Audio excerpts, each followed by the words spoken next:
আল্লাহ নবী বলেন মাল্লাম ইয়াদু কাওলাজ যুর ওয়াল আমালু বিহি ফালাইসা লিল্লাহি হাজাতুন ফি আইয়াদা তাআমাহু ওয়া শারাবাহু রাওয়াহুল বুখারী।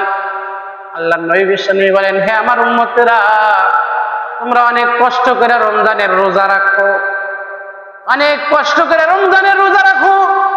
এই রোজা থাকা অবস্থায় যদি আল্লাহ নবী বলেন একটা কাজের কথা বলতেছে, এই কাজটা যদি রোজা থাকিয়া কেউ করে তাহলে তার রোজার 4 পয়সারও কোনো লাভ হবে না।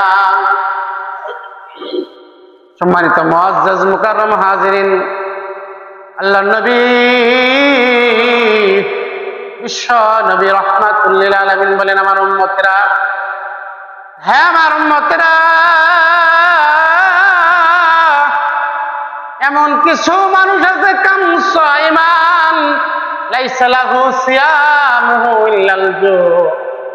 আমার উম্মতেরা, কিছু এমন মানুষ আছে, এমন কিছু রোজাদার আছে, তাদের রোজা তো হয় না, তাদের লাভের থেকে লাভ হয় সারাদিন না খায় থাকাইতে ছাড়া, তাদের আর 4 পয়সারও কোনো লাভ হয় না।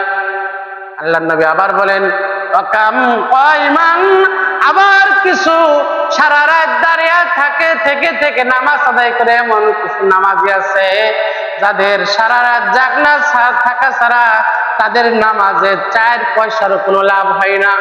এখন জানার বিষয় হলো, হুজুর, কোন সমস্ত রোজাদার রোজা রাখে কিন্তু ওই রোজায় 4 পয়সারও তার কোনো লাভ হয় না?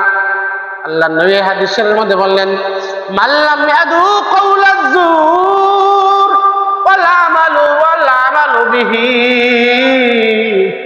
আমার যে সমস্ত উম্মতেরা রোজা থাকা অবস্থায় মিথ্যা কথা ছেড়ে না দিবে, মিথ্যা কথা ছেড়ে না দিবে, এবং এই মিথ্যার মতো আরো যত গুনাহের কাজ আছে রোজা থেকে এই সমস্ত গুনাহের কাজ যারা করবে, মিথ্যা কথা যারা বলবে, আল্লাহর নবী বলেন তার রোজা ফালাইসা লিল্লাহি হাজাতুন, ওই ব্যক্তির রোজা আল্লাহ তাআলার কোনো প্রয়োজন নাই।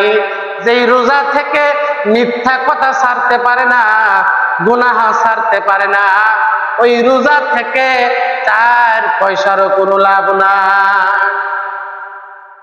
সম্মানিত মুআজ্জাজ মুকাররম হাজিরিন, তাহলে বোঝা গেল রোজা থাকা অবস্থায় অবশ্যই আমাদের বিশেষভাবে মিথ্যা কথা এবং গুনাহের কাজ থেকে আমাদের বিরত থাকতে হবে। তাহলে আমাদের রমজানের রোজার দ্বারা পরিপূর্ণ যথাযথ ফায়দা আমরা হাসিল করতে পারবো ইনশাআল্লাহ। সম্মানিত হাজিরিন,